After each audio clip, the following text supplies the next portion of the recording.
Hey everyone, welcome back to the channel. Today, we're diving into a topic that's both chilling and fascinating: the monsters of the Chernobyl nuclear power plant. You might have heard stories or seen movies with creepy creatures lurking around, but are these tales rooted in reality or are they just imaginative myths?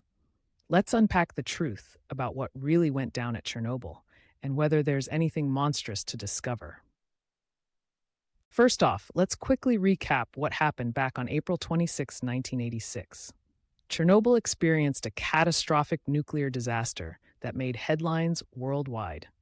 The explosion released a massive amount of radioactive materials into the atmosphere, which had immediate and devastating impacts on people and the surrounding environment. Thousands were affected, neighborhoods were abandoned, and a huge area around the plant became known as the Chernobyl exclusion zone. It's creepy to think about, but it's also crucial in understanding the myths that have grown since then. Now, after the disaster, the stories began to swirl. People living near Chernobyl reported strange sightings, unnatural creatures, and eerie tales that captured imaginations.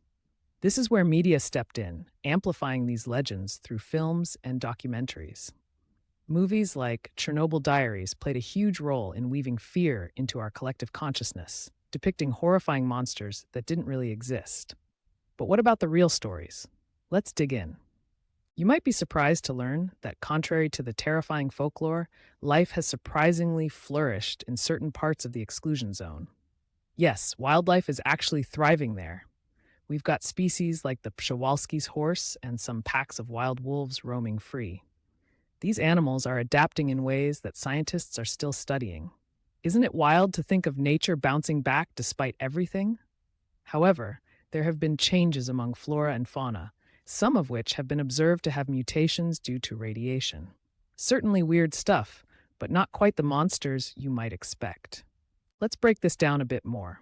When we talk about mutations, we're referring to changes in the DNA of living organisms. Some visible changes have been documented, especially among plants in Chernobyl. For example, some plant species exhibit unusual growth patterns and colors. However, not all mutations lead to monstrous features. Many are minor and could occur anywhere without radiation. So, while there is some scientific fact behind these claims, they've definitely been exaggerated over the years. Speaking of exaggeration, let's chat about how Chernobyl has influenced our pop culture. Movies and games have taken the eerie ambiance of the exclusion zone and turned it into a playground for horror.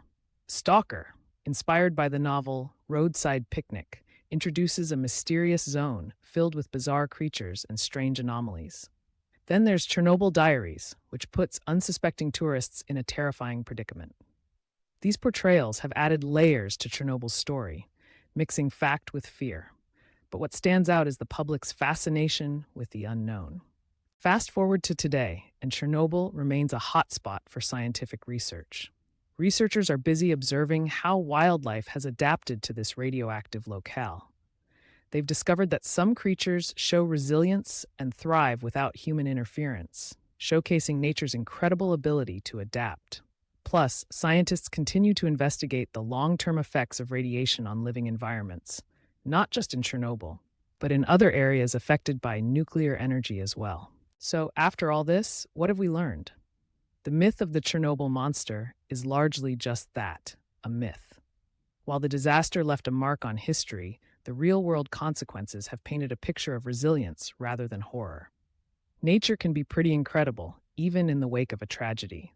And although the imagination runs wild with ideas of monstrous mutations, the reality is often much more serene than what we see in films. So what do you think?